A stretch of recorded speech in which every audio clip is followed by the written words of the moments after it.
Shalom, selamat siang. Saya Kevin Nathanael Simatupang dan rekan saya. Yeremia Adriano Utapea. Di sini kami akan membahas tugas UAS agama, di mana kami akan mengangkat sebuah kasus dan juga bagaimana tanggapan dan solusi kami terhadap kasus tersebut. Jadi kelompok kami ini mengangkat sebuah kasus di dunia perkorupsian. Jadi yang kami angkat adalah kasus korupsi yang terjadi pada Kementerian Pertanian di Indonesia yang melibatkan mantan Menteri Pertanian yaitu Syahrul Yassin Limpo, di mana Syahrul diduga melakukan korupsi bersama-sama dengan Sekretaris Jenderal Kementan Kasdis Bakyono dan Direktur Alat dan Mesin Pertanian Direktorat Jenderal Prasarana dan Sarana Kementan Muhammad Tata.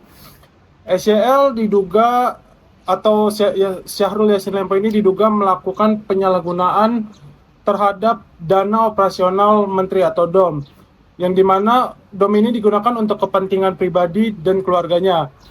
Modus yang dilakukan oleh SYL ini termasuk pemerasan terhadap bawahan dan penggunaan anggaran kementerian untuk pembelian barang-barang pribadi seperti emas dan skincare, serta pembayaran hiburan. Dan kasus ini juga menunjukkan bahwa pengawasan terhadap DOM atau dana operasional menteri dianggap tumpul dan memerlukan evaluasi menurut kelompok kami. Lalu KPK menahan si Syahrul tersebut terkait dugaan korupsi, pemerasan dalam jabatan, gratifikasi, serta pencucian uang di lingkungan Kementerian Pertanian. Lalu KPK juga menetapkan 3 orang tersangka lainnya yang diduga terlibat dalam penyalahgunaan kekuasaan, proses penyalahgunaan kekuasaan, proses lelang jabatan, dan penerimaan gratifikasi. Lalu KPK memberikan surat perintah penyelidikan pada 5 Januari 2023. Setelah itu, penyidik KPK melakukan gelar perkara bersama pimpinan dan memutuskan menaikkan status penyelidikan menjadi penyidikan. Dan surat perintah penyidikan terbit pada tanggal 26 September 2023. Setelah 2 hari, atau bisa dibilang tanggal 28 September 2023, KPK melakukan penggeledahan di rumah Dinas Menteri Pertanian di Kompleks Widya Chandra serta kantor Kementan di Jakarta Selatan.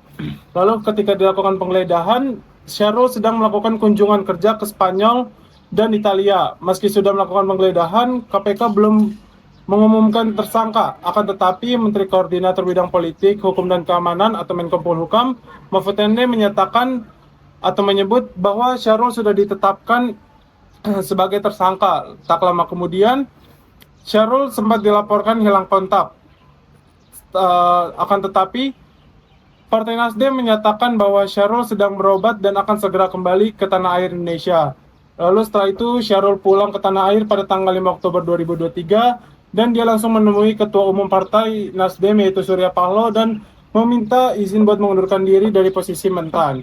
Setelah itu Syahrul menyampaikan surat pengunduran diri kepada Presiden Jokowi melalui Menteri Sekretaris Negara Pratikno dengan alasan ingin fokus menjalani proses hukum.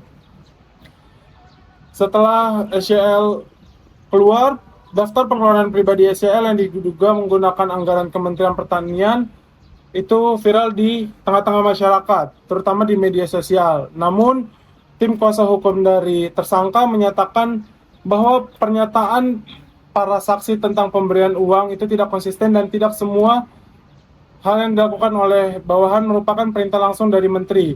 KPK telah menyelesaikan penyidikan kasus dugaan korupsi mantan Menteri Pertanian tersebut dan 2 anak buahnya, dan kasus ini akan segera disidangkan pada saat itu. Lalu ketiganya 3 tersangka tersebut disangkakan melanggar pasal 12 huruf E dan pasal 12B Undang-Undang Nomor 31 Tahun 1999 tentang pemberantasan tindak pidana korupsi sebagaimana telah diubah dengan Undang-Undang Nomor 20 Tahun 2001 tentang perubahan atas Undang-Undang Nomor 31 Tahun 1999 tentang pemberantasan tindak pidana korupsi junto pasal 55 ayat 1 ke 1 KUHP.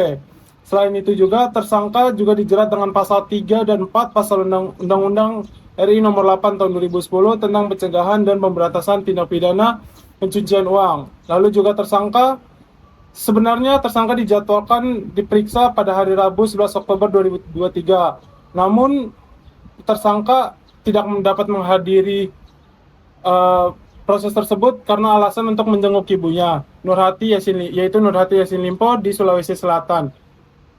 Menurut keterangan, tersangka menyatakan akan hadir dalam pemeriksaan pada Jumat 13 Oktober 2023. Namun penyidik KPK memutuskan untuk menjemput paksa tersangka dari sebuah apartemen di Jakarta Selatan pada Kamis 12 Oktober 2023. Demikian kronologi kasus korupsi yang melibatkan mantan Menteri Pertanian yaitu Syahrul Yassin Limpo dan dua anak buahnya. Lalu setelah ini kami akan memberikan tanggapan kami terhadap kasus ini. Oke, lalu selanjutnya adalah tanggapan dan solusi dari kelompok kami. Tanggapan dan solusi dari kelompok kami ini mengenai kasus tersebut mengacu pada berbagai aspek yang dapat menjadi penyebab terjadinya korupsi di Menteri Pertanian. Dapat dikatakan bahwa penyebab korupsi terdiri dari dua faktor, yaitu adalah faktor internal dan juga faktor eksternal. Faktor internal merupakan penyebab korupsi yang datang dari diri sendiri ataupun pribadi. Sedangkan faktor eksternal berasal dari lingkungan atau sistem. Upaya pencegahan korupsi pada dasarnya dapat dilakukan dengan menghilangkan atau setidaknya mengurangi kedua faktor penyebab korupsi tersebut. Faktor internal sangat ditentukan oleh kuat tidaknya nilai-nilai anti korupsi yang tertanam dalam diri setiap individu. Nilai-nilai anti korupsi tersebut antara lain meliputi kejujuran, kemandirian, kedisiplinan, tanggung jawab, kerja keras, sederhana, keberanian, dan juga keadilan. Nilai-nilai anti korupsi itu perlu diterapkan oleh setiap individu untuk dapat mengatasi faktor eksternal agar korupsi tidak terjadi. Untuk mencegah terjadinya faktor eksternal, selain memiliki nilai-nilai anti korupsi, setiap individu perlu memahami dengan mendalam prinsip-prinsip anti korupsi, yaitu akuntabilitas, transparansi, kewajaran, kebijakan, dan kontrol kebijakan dalam suatu organisasi atau institusi ataupun masyarakat. Jika dikaitkan dengan pendidikan agama Kristen, tindakan korupsi ini termasuk melanggar hukum Taurat, khususnya hukum Taurat ke-7. Salah satu solusi pemberantasan korupsi adalah dengan sadar melakukan suatu gerakan anti korupsi di masyarakat. Gerakan ini adalah upaya bersama yang bertujuan untuk menumbuhkan budaya anti korupsi di masyarakat. Dengan tumbuhnya budaya anti korupsi di masyarakat, diharapkan dapat mencegah munculnya perilaku koruptif. Gerakan anti korupsi adalah salah satu gerakan jangka panjang yang harus melibatkan seluruh pemangku kepentingan yang terkait, yaitu pemerintah, swasta, dan juga masyarakat. Dalam konteks inilah peran mahasiswa sebagai salah satu bagian penting dari masyarakat sangat diharapkan. Besar harapan kami kiranya kasus korupsi pada negara Indonesia ini dapat menurun.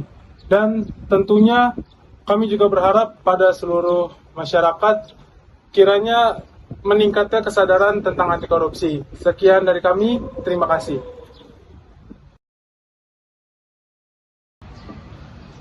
Shalom, selamat siang. Saya Kevin Natal Simatupang dan rekan saya. Ulang-ulang. Salah satu upaya pemberantasan korupsi adalah dengan sadar melakukan suatu gerakan anti korupsi di masyarakat. Gerakan ini adalah upaya bersama yang bertujuan untuk menumbuhkan budaya anti korupsi di masyarakat. Gara-gara lu ketawa tadi kan.